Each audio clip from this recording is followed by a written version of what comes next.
the women go back to the abortion facilities and they're told, no, your baby will have birth defects if you don't complete the abortion. There is no reversal. It's a satanic thing. Abortion facilities are saying to take the second set of pills early because they want to make sure the baby dies.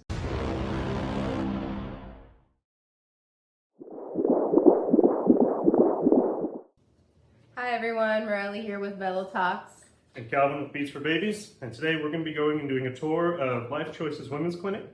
They invited us over after meeting them at the Rosary event last month. So we're going to take you guys with us and see what their mission's all about. You want to say hi? And she's coming with us!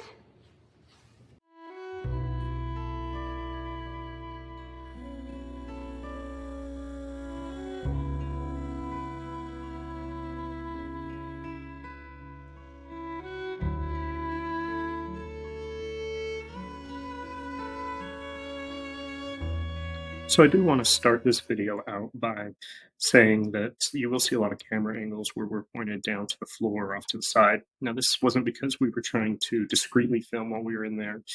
We did have permission from the staff to film. This was more just an effort to keep the privacy of the staff and anyone who may have been in the clinic that day. This was an active women's clinic, open and operational when we did go do this tour.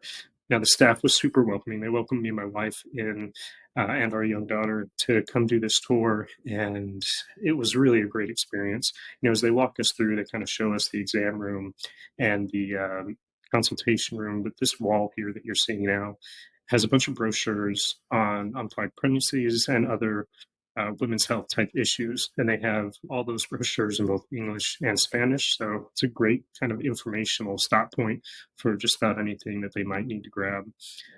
Now we come in here to start warming up the ultrasound machine, but we'll get back to that in a minute. What's really impressive about this place is just the fact that their entire space is dedicated to saving lives of the unborn children, right? And as a counter to Planned Parenthood, essentially, where the abortion is going to be the number one priority, here you get real information about abortion, what it's going to do to you as a woman and your body, but definitely what it's going to do to your baby. And they're going to try to help you make that ethical decision, right? And that's really the conversation that we kind of have as we stopped over here, is how important it is to them to have to try to meet the women on a secular level, you know, meet them where they are. A lot of these women have been taught their whole lives, or, you know, ingrained their whole lives that, you know, a baby's going to ruin your life. Abortion is the only option.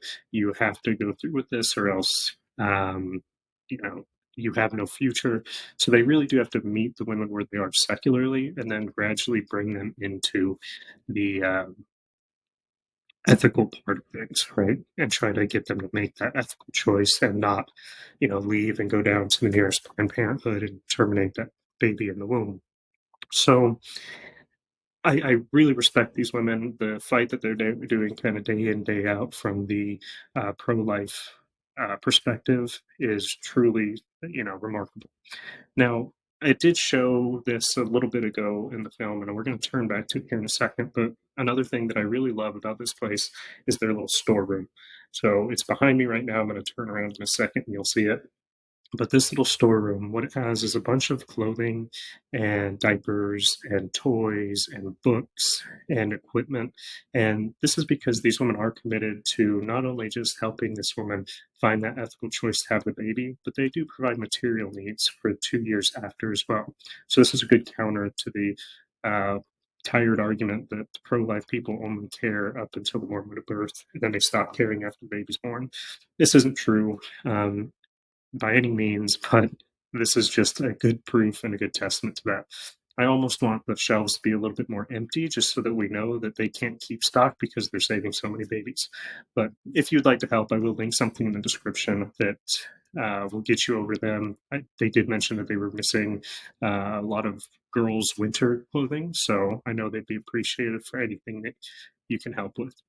Now, as we move down to the back room, this one's kind of funny because my wife, when we were out in the parking lot, she saw the orientation of the windows that were around the crucifix here.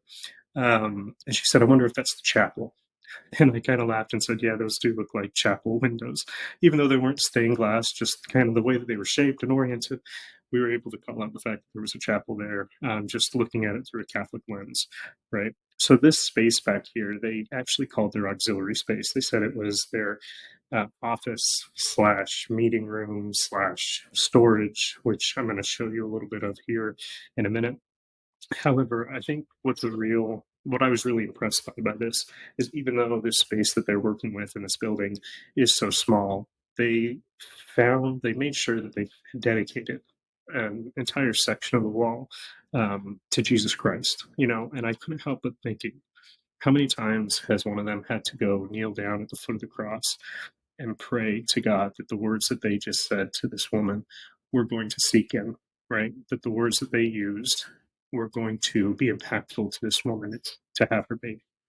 And how many times have they knelt down at that pray do and gave thanks to God because that woman came back and they are now 6 months along. They're now 9 months along. The baby was born and born healthy.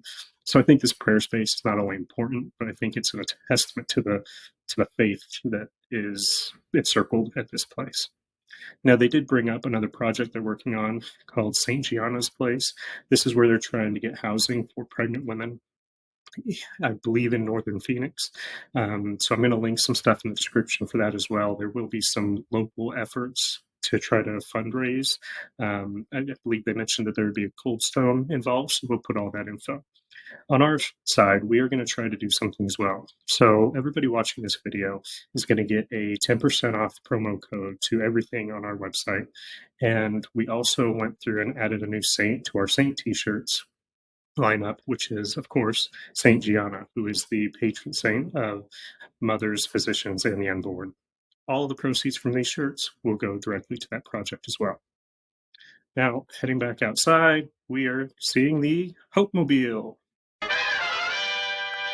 Now, this is an amazing concept. This Hope Mobile that they have parked outside is something that they use to take out to places like college campuses or events.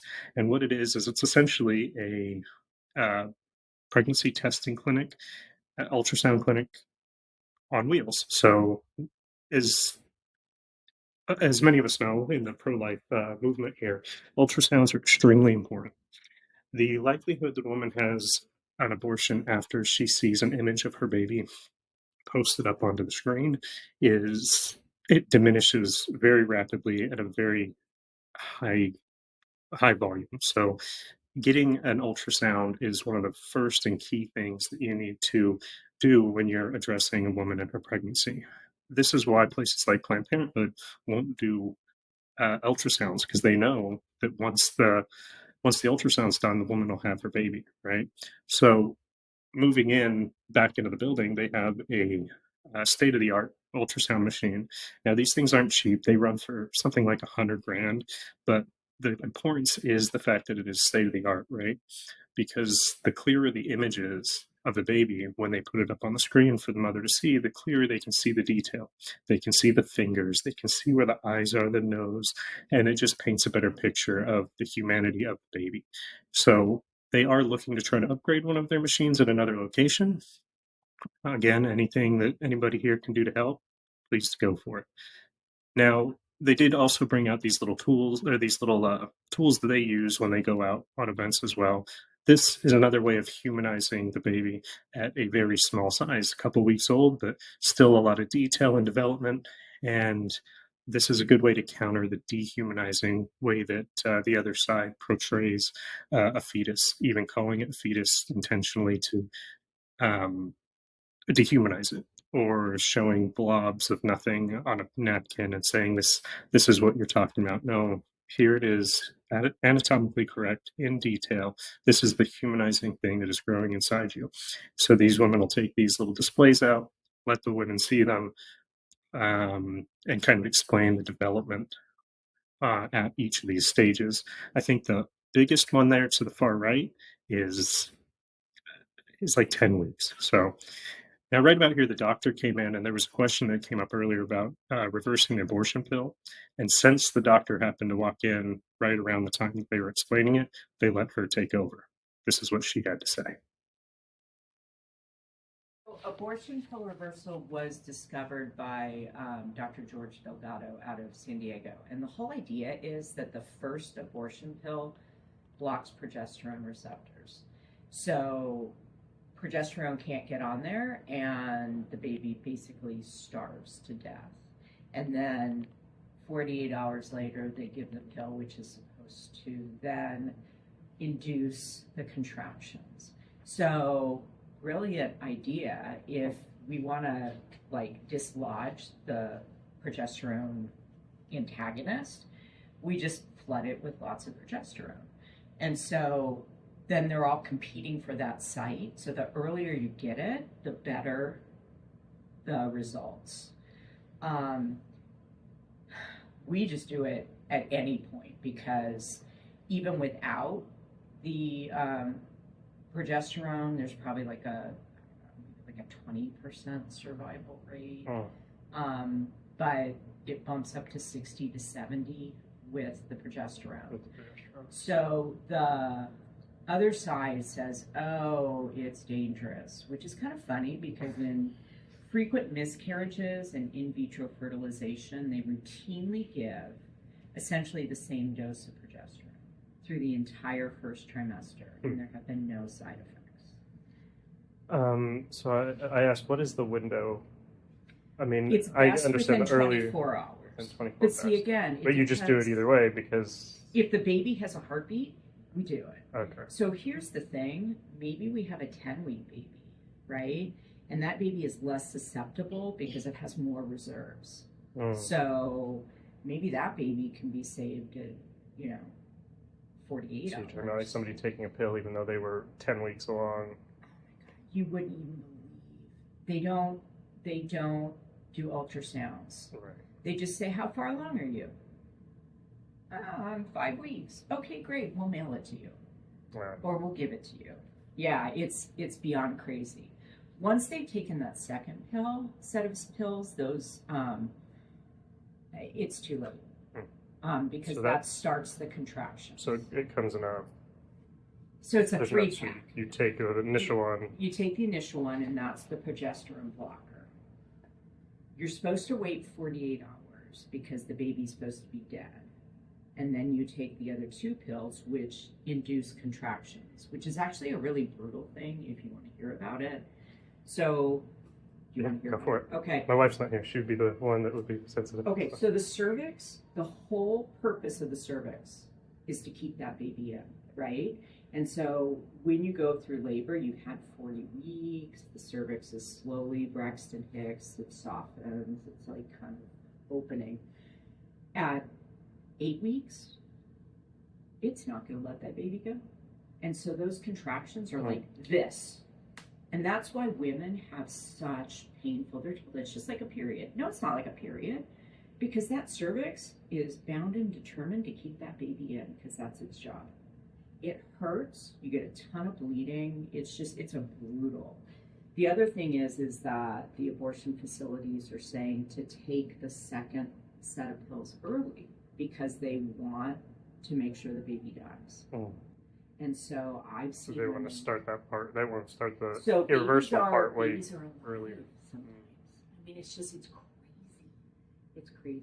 So, yeah. So as long as the baby has a heartbeat, we say give the baby progesterone. The only difference in what we do and in vitro fertilization does is we do it twice a day for 3 days, and they just always do it once a day. After 3 days, then we drop it down to once a day. So This is awesome. yeah, and again, no side effects. We're part of the abortion pill reversal hotline, and when someone calls in, so actually all the negative press is kind of good. It's kind of like with Abby Johnson, where it brings to No press is light. bad press. Yeah, no, it's because people are like, oh, you mean I can reverse it? Right.